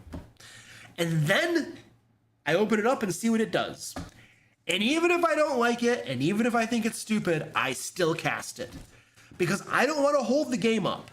So I feel like this is something that every single person at the game table needs to be self-aware of. They need to be self-aware to not hold the game up. Their indecisiveness is impacting everybody else's enjoyability of the game. It's impacting the pacing, right? And if you have a wizard who can't figure out what the crap they're doing, they're holding the entire game up, that person needs to be self-aware. And they need to realize that they are committing a faux pas at the highest level, in my opinion at least. And they need to hurry things up, hurry things along. And if you can't decide which spell to cast, just pick one and cast it and move on with things. Let everybody else play the game. So I feel like my annoyance at these players is that like they are impacting everybody else's gameplay experience because they're not prepared. And it's just not excusable. You either need to read your spells and know what they do before the game ever starts, or read your spells and stuff while everybody else is taking their turn, which usually takes like 15 minutes. Or when it's your turn, just pick one and call it a day. One way or another, you have to be responsible. One way or another, you have to take some responsibility for contributing to the game and making it a better experience for everybody, and not just bogging it down and pulling everybody down with you because you picked a spellcaster and you are unwilling to learn your spells and you're unwilling to be decisive, right? And so I feel like I just don't have there's no sympathy in my heart for people like that. You know, they have multiple options they could choose from so that they're not impacting gameplay, and yet they choose none of them. Instead, they choose the worst. They choose indecisive, and they're sitting there, and everybody is suffering, and the game's not moving anywhere, you know? And game masters just need to grow some, right? And they need to delay their turns or skip their turns and stuff. Like, this is what you got to do. You know, if you can't make up your mind, we'll come back to you later. We'll let this person go or this person go. I've done that before. And I'm going to tell you, it only takes a player getting skipped or delayed once or twice before they learn their spells. Or before they start picking a spell, right? And they start making decisions. Because it sucks to get delayed or have your turn skipped in combat. It sucks. And so you do that once or twice, and they're going to be ready next time. And if they're not, well, then they just get skipped or delayed again. And everybody's fine, right? Like, if you are indecisive and you just can't do the spellcasting thing, then run a rogue or run a fighter. But you chose a wizard. So put your big boy pants on and learn how to play a wizard so that not everybody's not suffering waiting for you. I was in a game once where a player, she took like about 20 minutes. I'm crapping you not. 20 minutes looking through the book trying to find the right spell to cast in combat. And I sat there mind boggled. Like, how is this even happening? This was before I started my YouTube channel. This was a long time ago. I was a guest player at somebody else's game, right? And I'm just like, how is this possible?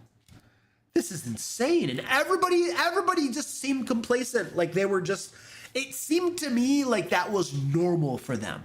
Like it was normal for her to take 20 minutes to pick a spell. This was also the same. Some of you have heard this story before too. Remember I've told the story about there was a river that you needed to cross, and we spent an hour role-playing how to cross the river. I've told that story before. I think I have an actual video about that story. This was the same group. I have at least 2, if not 3 or 4 stories of horrible gameplay moments that came out of that one game session. It is mind-boggling how bad that group was. I was a player once there and will never go back. Well, I mean, I don't even know who they are anymore at this point. But it was bad. It was bad. That's the solution. My doggy's gotta go outside. What? You gotta go outside? You gotta go outside? I know. She's gotta go outside. You gotta go potty, Daddy. I gotta go potty. You gotta go potty. All right, you need to wait for Daddy. Wait for Daddy. You gotta wait for Daddy.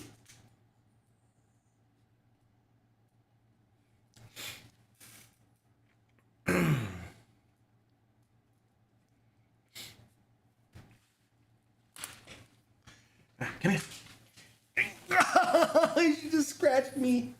Ah, she's got claws of steel. No, no.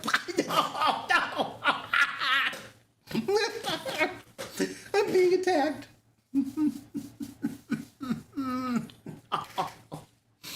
She eats cat poop. You have no idea how disgusting that is.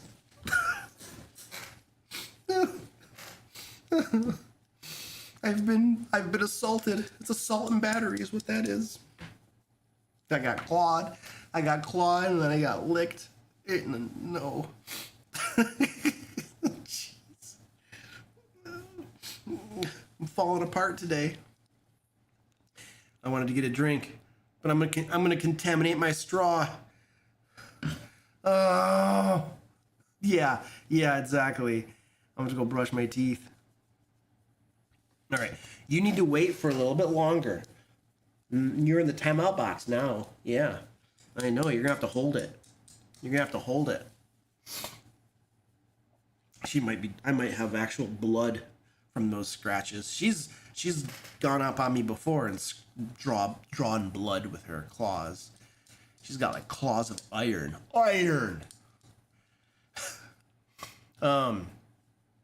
What do you think of saving throws versus ability checks for things like resisting poison or magic effects? Which is better in your opinion? I don't think it matters.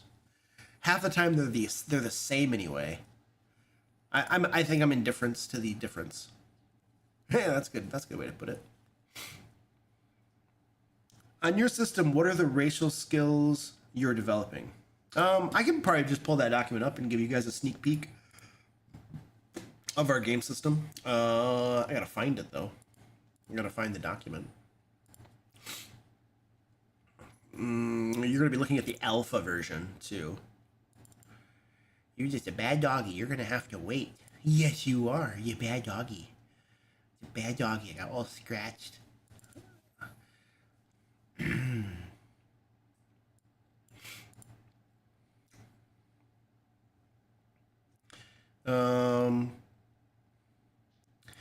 This is like we've made updates to this, but this is like an earlier version. Actually, hold on a second. I'm gonna open up this one. I think this one will work okay.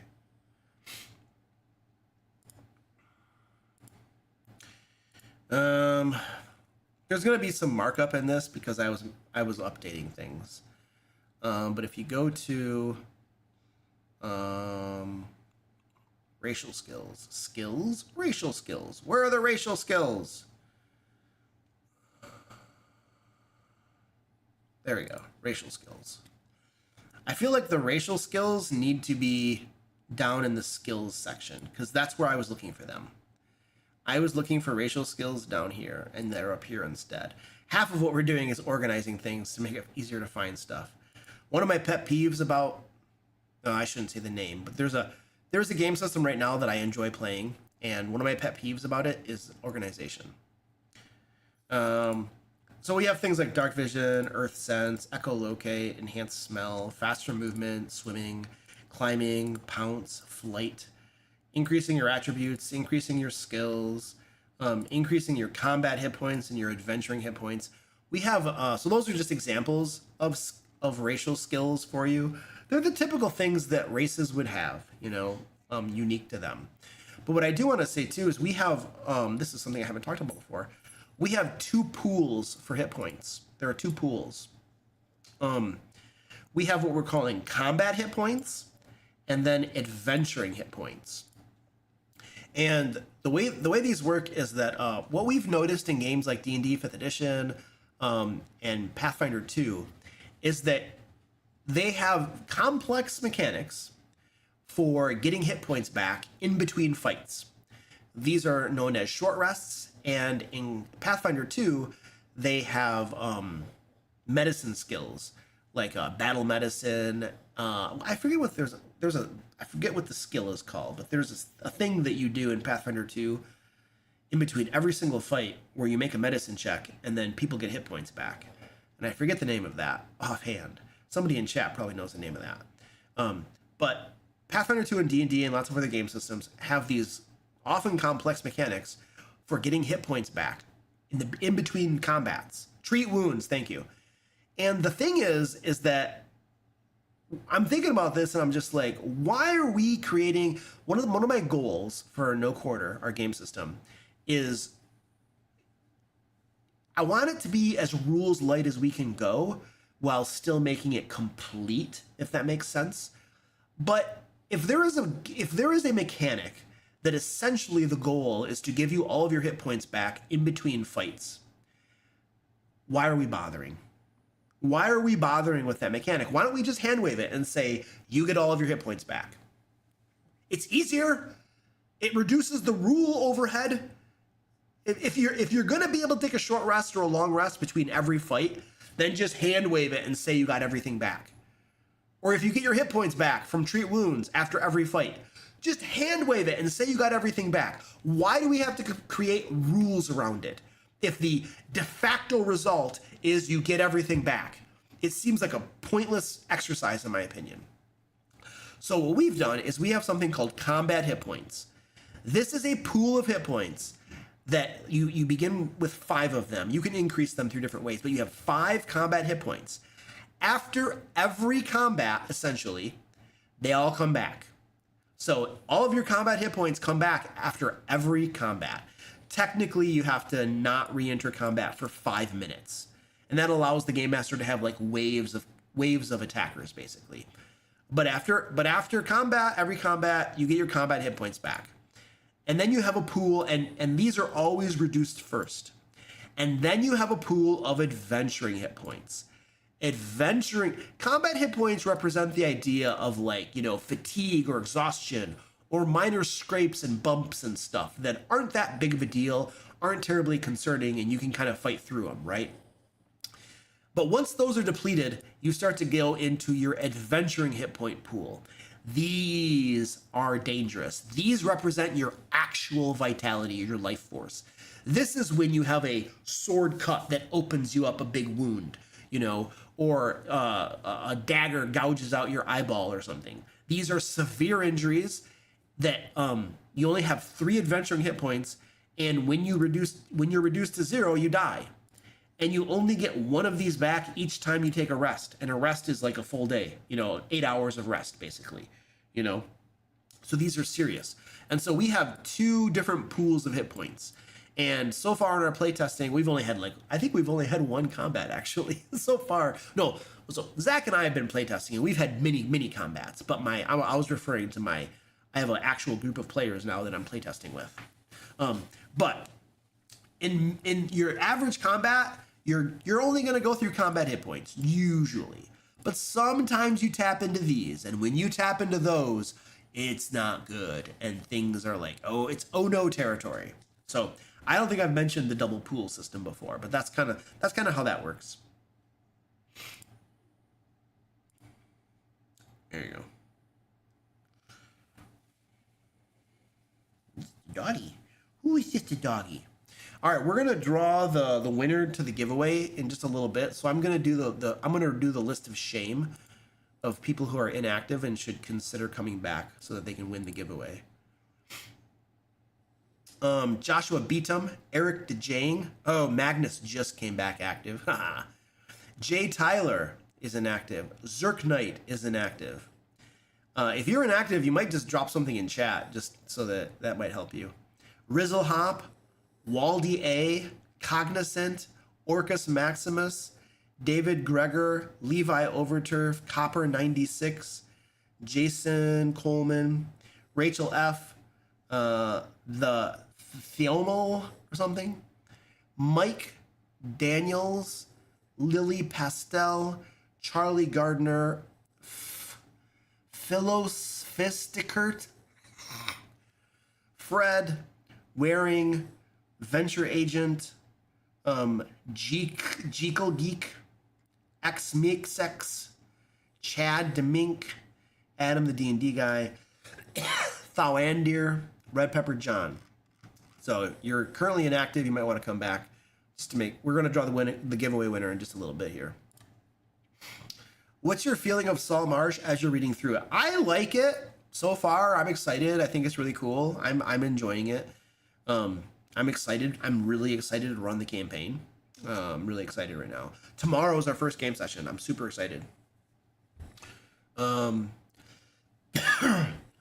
does your game system handle saving throws? There are no saving throws. How crunchy is combat? Combat is not crunchy at all.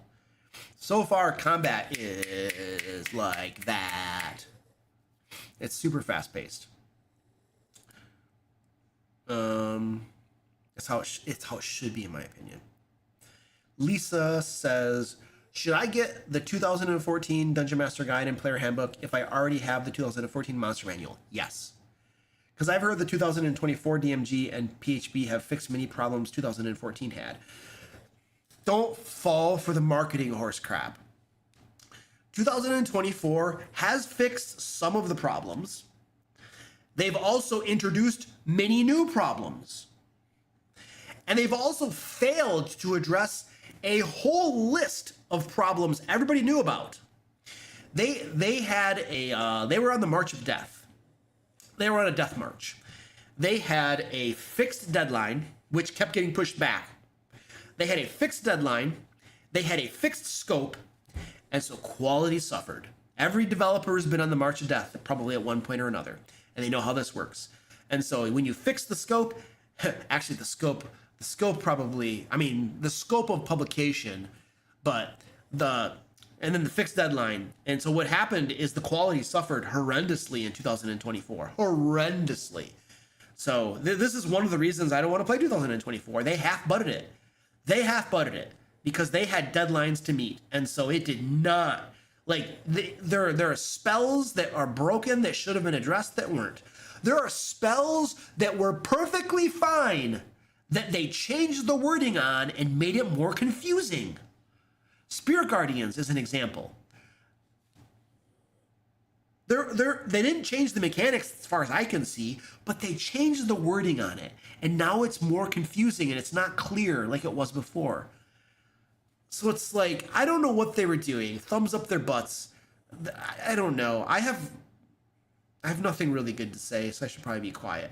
But don't buy 2024, guys. Just get 2014. Yeah, it's got problems, but they didn't really fix them in 2024, and they introduced more problems. So if you've already got the books, this is why I'm running 2014 games. Except for my one game for my patrons, which I'm going to talk to them and ask them if they would prefer to go back to 2014. My next patron game with them is on Saturday this week, and that's a conversation I'm going to have with them. Guys, would you like to go back to 2014? Please. So I know one of the players hates 2024, and he would really like to go back to 2014. So I'm hoping that I can, sweet talk my other players.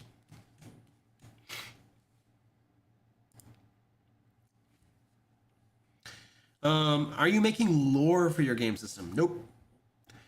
Lore, game setting, world stuff. Nope, not using it at all. I'm not doing any of that crap. You're getting game rules and you're getting adventures. The most game masters have their own worlds they prefer to run things in anyway. So I'm not gonna waste my time and effort making. And by the way, I'm running a business. I have to think about revenue streams and stuff. And campaign settings usually do not do very well. They don't sell very well. And they take a lot of effort to create. And so creating lore and campaign settings is a high effort, low revenue thing to do. And when you have a business as small as mine, you cannot get into high effort, low revenue projects. That is a death sentence.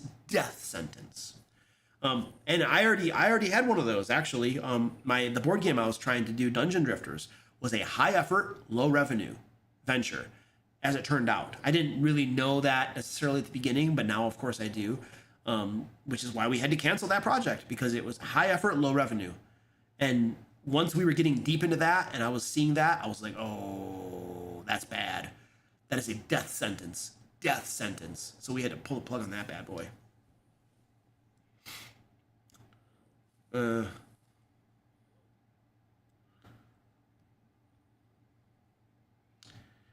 you ever take things, items, ideas, etc. from books you've read and use them in D&D? Yep, sure. If so, how do you go about doing that? I just take the thing, I find a similar mechanic that'll work, and then I implement it. I might homebrew a mechanic, maybe, but usually I try to find something similar enough, and then just use the flavor of the thing from the book to make it work. I'm not big on homebrewing game mechanics, not for D&D. I would rather just use raw mechanics than try to homebrew a bunch of crap.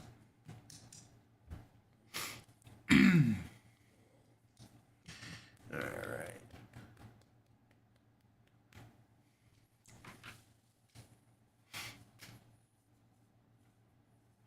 I don't know why you would run Tales of the Valiant instead of just playing D&D 2014. It doesn't matter. Tales of the Valiant is like a carbon copy, literally a copy-paste job from the SRD for D&D. So, like, why would you bother buying those books? If you already own D&D 2014, just use those books. Yeah, Tashio said it. Tales of the Valiant is a copy pasta job. Yeah, it's totally copy pasta from the SRD. Yeah. All right. Giveaway. Let's do the giveaway, folks. Let's do the giveaway. People who are inactive. This is the list of shame. Agile Monk, Razzlehop, Cognizant, Orcus Maximus, Copper 96, Jason Coleman, Ryan Hale, Rachel F, Thomel, Lily Pastel, Charlie Gardner, can't pronounce your name, sorry, Fred, Waring, Venture Agent, Jekyll Geek, Meeks, Real Ghost Stories, Chad DeMink, Thorindeer, Red Pepper John. All right, that was the final reading of the list of shame. We are choosing the winner now.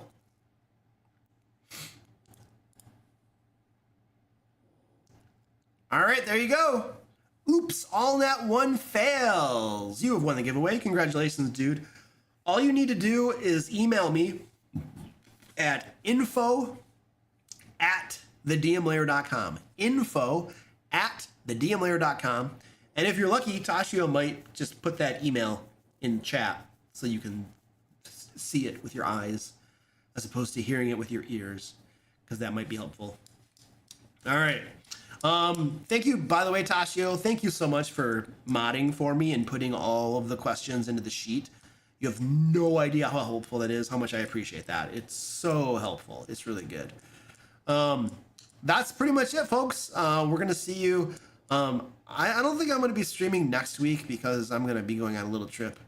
So I think the week after that, I'll probably be streaming. Final little call. Don't forget to go check out RPG Essentials 2. Get a whole bunch of really cool full color tokens for your games.